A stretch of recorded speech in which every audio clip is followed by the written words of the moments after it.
Good morning, good day, good evening, wherever you are in the world. Thank you for tuning into the Beat Sessions. I'm your host, Mitchell Weary. Our topic of conversation is Third Eye Blind and their brand new record, Our Band Apart. They released that on September 24th. This is studio album number 7 for the band and follows 2019 Screamer, an album title that just automatically takes on a certain context when you think about a guy like Stephen Jenkins. But that's why I love this dude. I love his honesty. I love his lyricism. I love that this band is still around making music. And you talk about album titles, Our Band Apart, definitely an allusion to what these guys went through while recording this project during COVID. They were on the first leg of their Screamer tour, were actually able to complete it, but had to cancel the second leg. And when all of that went down, Stephen Jenkins retreated to isolation, started writing these tracks.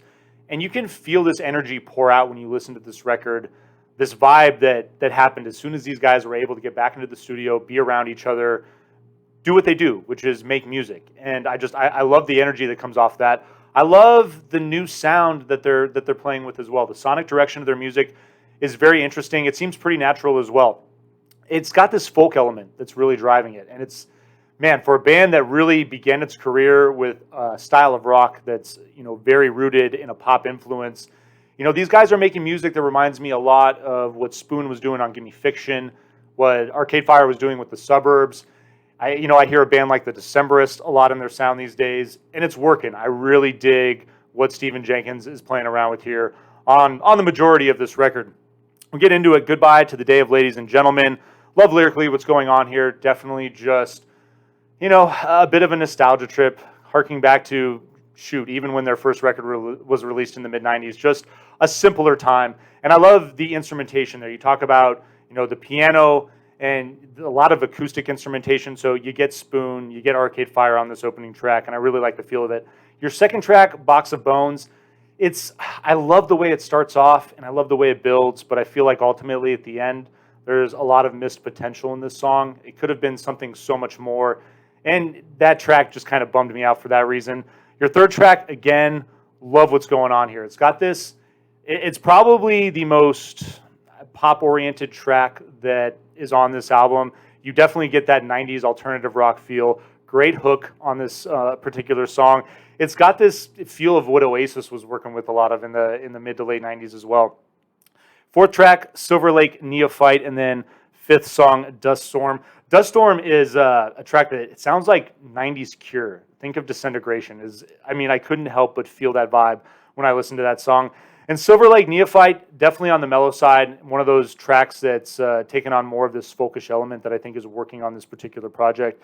You have The Dying Blood. It's just this really enjoyable slow builder that leads into Funeral Singers. Great guitar work on this song. It's probably the other pop-oriented track on this record that you'll notice when you listen to it. Your eighth track, To the Sea, I could live without. And Time in Berlin is interesting. It's growing on me as I listen to it more. But I was reading about this particular project, how Stephen Jenkins talked about this being an EP potentially while they were, in the songwriting process and in the recording process. And I can't help but feel that automatically. With 9 songs, 32 minutes, 2 of them I'm kind of axing. I wanted more on this record. Honestly, I think that this record would have benefited from like 4 more solid tracks. You remove To the Sea, you remove Box of Bones. I really like the Joy Division cover that they're doing of Disorder on the B side of this thing. I thought that was pretty cool. But I can't help but listen to this thing and just feel like it's lacking something. And for that reason, I'm going to have to pass on the vinyl package. I just don't feel that the 7 songs that I like are worth spending the money. I'd rather take that money and contribute it to a ticket to go see these guys live and to see them work the songs on this particular record that I liked into a live set. So I hope you enjoy listening to this record. I hope you find this review helpful. Please like and share this video. Stay tuned for more album reviews on the channel, and we'll see you next time on the Beat Sessions.